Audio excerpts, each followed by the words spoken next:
Studios ಬಳಿ big boss ನಡೆಯುತ್ತಲ್ವಾ Jollywood studios ಅಲ್ಲಿ ಈಗ ಆಲ್ರೆಡಿ ಕೆಲ ಸ್ಪರ್ಧಿಗಳ ಫೋಟೋ ಇಟ್ಕೊಂಡು ಕಟೌಟ್ ಹಾಕೊಂಡು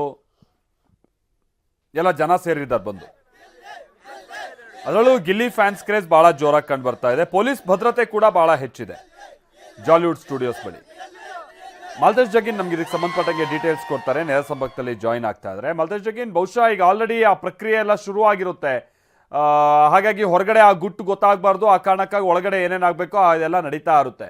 ಬಟ್ ಹೊರಗಡೆ ಆ ಫ್ಯಾನ್ಸ್ ಕ್ರೇಜ್ ಹೇಗೆ ಕಂಡು ಬರ್ತಾ ಇದೆ? ಪೊಲೀಸರು ಕೂಡ ಬಹಳ ಸಂಖ್ಯೆಯಲ್ಲಿ ನಿಯೋಜನೆ ಆಗಿದ್ದಾರೆ ಅನ್ನುವಂಥದ್ದನ್ನು ಕೇಳ್ಪಡ್ತಾ ಇದ್ವಿ. ಆ ಅನಿವಾರ್ಯತೆ ಯಾಕೆ ಬಂತು, ಏನು ಕತೆ ಅಂತ ಹೇಳಿ? ಯಾಕಂದ್ರೆ ಆ ಮಟ್ಟಿಗೆ ಹೇಗಿದೆ ಕ್ರೇಜ್ ಅಂತ?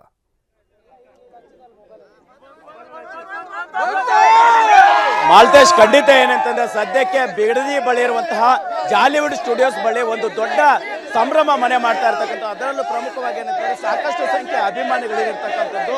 ಅಂದ್ರೆ ಒಂದು ಸ್ಟಾರ್ ನಟರ ಸಿನಿಮಾಗಳು ರಿಲೀಸ್ ಆದಾಗ ಹೇಗೆ ಸಂಭ್ರಮ ಇರುತ್ತೋ ಆ ರೀತಿಯ ಸಂಭ್ರಮ ಇಲ್ಲಿ ಮನೆ ಮಾಡ್ತಾ ಇರ್ತಕ್ಕಂಥದ್ದು ನೋಡ್ತಾ ಇರ್ಬೋದು. ಇಡೀ ಬಾಲಿವುಡ್ ಸ್ಟುಡಿಯೋದ ಬಳಿ ಯಾವ ರೀತಿ ಗಿಲ್ಲಿ ಅಭಿಮಾನಿಗಳು ಸಂಭ್ರಮಿಸ್ತಾ ಇದ್ದಾರೆ ಅನ್ನೋದು ಒಂದು ಕಡೆ ಆದ್ರೆ, ಇನ್ನು ಇಡೀ ಒಂದು ಬಾಲಿವುಡ್ ಸ್ಟುಡಿಯೋಸ್ ನ ಮುಂಭಾಗದಲ್ಲಿ ಕಟ್ಔಟ್ಗಳ ರಾರಾಜಿಸ್ತಾ ಇರ್ತಕ್ಕಂಥದ್ದು ಇಡುವಂಥದ್ದು. ಸೊ ಹೀಗಾಗಿ ಏನಂತಂದ್ರೆ ಸಹಜವಾಗಿ ಅಭಿಮಾನಿಗಳು ಇಲ್ಲಿ ಏನು ಅಂತಂದ್ರೆ ಸಾಕಷ್ಟು ಸಂಖ್ಯೆಯಲ್ಲಿ ನೆರೆದಿರ್ತಕ್ಕಂಥದ್ದು. ಈ ಬಾರಿ ಬಿಗ್ ಬಾಸ್ ಸೀಸನ್ 12 ವಿನ್ನರ್ ಯಾರಾಗ್ತಾರೆ ಅನ್ನೋ ಕುತೂಹಲ ಇರ್ತಕ್ಕಂಥದ್ದು ಒಂದಿಷ್ಟು ಅಭಿಮಾನಿಗಳಿದ್ದಾರೆ. ಹೇಗೆ ನಿರೀಕ್ಷೆ ಇದೆ, ಏನ್ ಹೇಳ್ತೀರಿ ಅಂತ?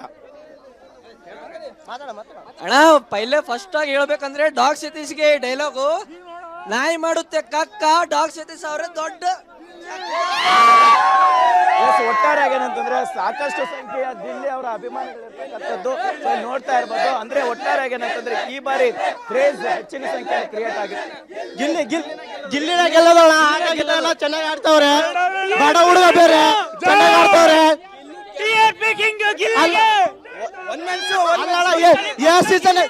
ಸೀಸನ್ ಆಯ್ತು ಅಲ್ಲ, ಬಿಗ್ ಬಾಸ್ ಸೀಸನ್ ಆಯ್ತು ನೋಡ್ತಾ ಇದೀವಿ. ಇಲ್ಲಿ ಇಷ್ಟೆಲ್ಲ ಕ್ರೌಡ್ ಏನೋ ಆಯ್ತಿದಿಲ್ಲ, ಇದರ ಗತ್ತು ಗಿಲ್ಲಿ ಅಣ್ಣನ ಗತ್ತು ಅಂದ್ರೆ ಅಷ್ಟಂತ ಇವಾಗ ಗೊತ್ತಾಗಿತ್ತು.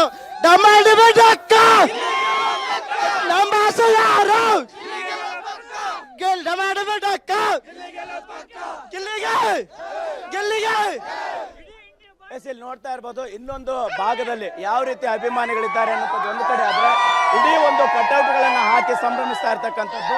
ಅಂದ್ರೆ ಸಹಜವಾಗಿ ಏನಂತಂದ್ರೆ ಸಾಕಷ್ಟು ಸಂಖ್ಯೆಯ ಅಭಿಮಾನಿಗಳು ಈಗಾಗಲೇ ಏನಂದ್ರೆ ಜಾಲಿವುಡ್ ಸ್ಟುಡಿಯೋಸ್ ನ ಬಳಿ ಬಂದಿರತಕ್ಕಂತಹ ಸನ್ನಿವೇಶ ನಿರ್ಮಾಣ ಆಗಿದೆ ಅಂತ ಒಟ್ಟಾರೆಯಾಗಿ ಏನಂತಂದ್ರೆ ಈ ಬಾರಿ ಬಿಗ್ ಬಾಸ್ ಸೀಸನ್ 12 ವಿನ್ನರ್ ಯಾರಾಗ್ತಾರೆ ಅನ್ನೋಂಥ ಕುತೂಹಲಕ್ಕೆ ಕೆಲವೇ ಗಂಟೆಗಳು ಬಾಕಿ ಇರ್ತಕ್ಕಂಥದ್ದು. ಸೊ ಹೀಗಾಗಿ ಒಟ್ಟಾರೆಯಾಗಿ ಏನಂತಂದ್ರೆ ಅಭಿಮಾನಿಗಳ ಸಂಭ್ರಮ ಮುಗಿಲು ಮುಟ್ತಾ ಇದೆ ಅಂತ ಹೇಳ್ಬೋದು. Maltesh, thank you Maltesh again, thank you. So ಇದು ಭಾಳ ಜನ ಬಂದೆಲ್ಲ ಸೇರಿದ್ದಾರೆ ಜಾಲಿವುಡ್ ಸ್ಟುಡಿಯೋಸ್ ಬಳಿ. ಒಳಗೆ ಹೋಗಿ ಕೂತು ಕಾರ್ಯಕ್ರಮ ನೋಡೋಕ್ಕೆಲ್ಲ ಈ ಸದ್ಯಕ್ಕೆ ಅವಕಾಶ ಇರಲ್ಲ, ಅದಕ್ಕೆಲ್ಲ ಪಾಸು ಮತ್ತೊಂದು ಇಂತಿಷ್ಟೇ ಜನಕ್ಕಂತ ವ್ಯವಸ್ಥೆ ಇರುತ್ತೆ. ಬಟ್ ಗಿಲ್ಲಿ ಗೆದ್ದುಬಿಟ್ರೆ ಭಾಳ ಖುಷಿ, ಆಮೇಲೆ ಒಂದು ಸಂಭ್ರಮಾಚರಣೆ ಮಾಡಿಬಿಡೋಣ ಅಂತ ಹೇಳ್ಕೊಂಡು ಭಾಳ ಮಂದಿ ಅಲ್ಲಿ ಬಂದು ಸೇರಿರುವಂಥದ್ದನ್ನು ಕೂಡ ನೀವು ಇಲ್ಲಿ ನೋಡ್ತಾ ಇದ್ದೀರಾ.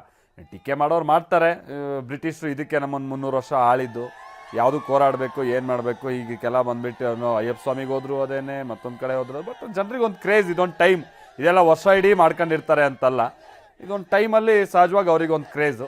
ಅದನ್ನು ನಾವು ಈ ಜಾಲಿವುಡ್ ಸ್ಟುಡಿಯೋಸ್ ಬಳಿನೂ ಕೂಡ ನೋಡ್ತಾ ಇದ್ದೀವಿ.